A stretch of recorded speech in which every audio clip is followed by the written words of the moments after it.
yesterday. That is as it seems to me. If there was a day before yesterday, I was not there when it happened, or I would remember it. It could be, of course, that it did happen and I didn't notice.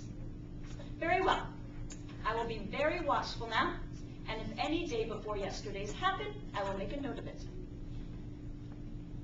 It's best to keep things straight from the beginning and not let the record get confused, because I bet it's going to be important someday.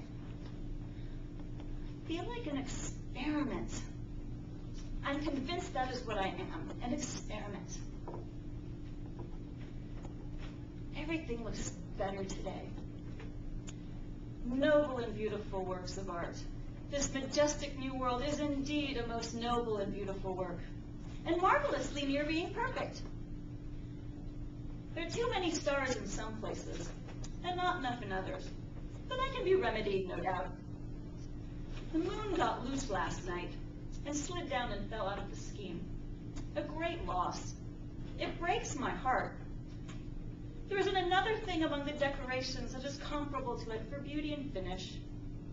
It should have been fastened better. If we can only get it back again. Of course, there's no telling where it went to. And besides, whoever gets it will hide it. I know, because I would. I can be honest in all other matters, but I realize that the core of my nature is the love of the beautiful.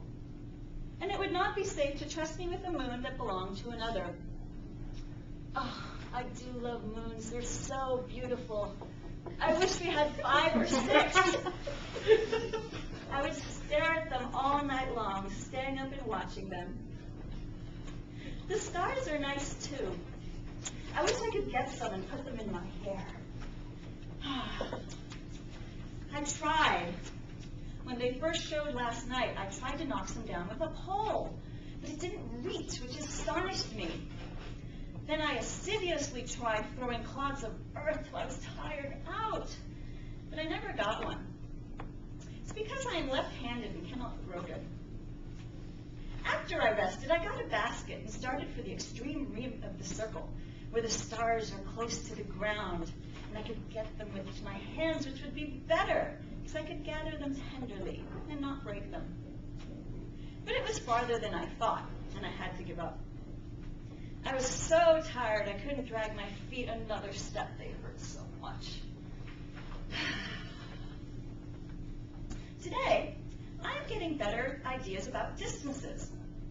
I was so eager to get a hold of every pretty thing that I grabbed for it, sometimes when it was too far off, and sometimes when it was but 6 inches away, but it seemed a foot away, with thorns in between. I learned a lesson. I also made an axiom, all of my own head, my very first. The scratched experiment shuns the thorn. I think this is a very good one. I followed the other experiment around yesterday afternoon, at a distance, to see what it might be for. I think it is a man. I've never seen a man, but it looked like one, and I feel sure that that is what it is. I feel more curiosity about it than any of the other reptiles. It's very odd looking. It has no hips. It tapers like a carrot. When it stands, it spreads itself apart like a derrick. So I think it is a reptile, although it may be architecture. I was afraid of it at first, and started to run away every time it turned around, because I thought it was going to chase me.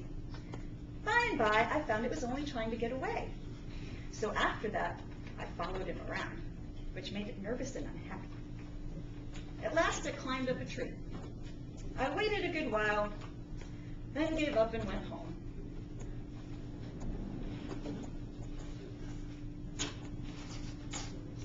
Sunday. They returned the moon last night, and I was so happy. I think it is very honest of them. It slid down and fell off again, but I was not distressed. There is no need to worry when one has that kind of neighbors. They will fetch it back. I wish I could do something to show my appreciation. I would like to send them some stars. We have more than we can use. I mean I, not we, for I can see that the reptile cares nothing for such things. When I found the reptile could talk, I felt a new interest in it, for I love to talk. I talk all day, and in my sleep too. And I am very interesting. If I had another to talk to, I would be twice as interesting and would never stop. If this reptile is a man, it isn't an it, is it? That wouldn't be grammatical.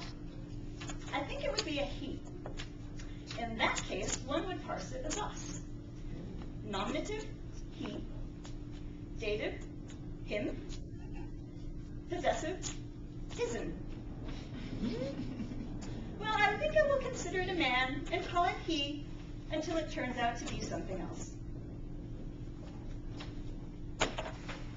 So the rest of the story continues like that, in that fun, lighthearted, innocent way. I think we all know how the Adam and Eve story ends, though, but I like Mark Twain's version better. It ends with Adam at Eve's grave, and he says, "Wheresoever she was, there was Eden." Mr. Toastmaster.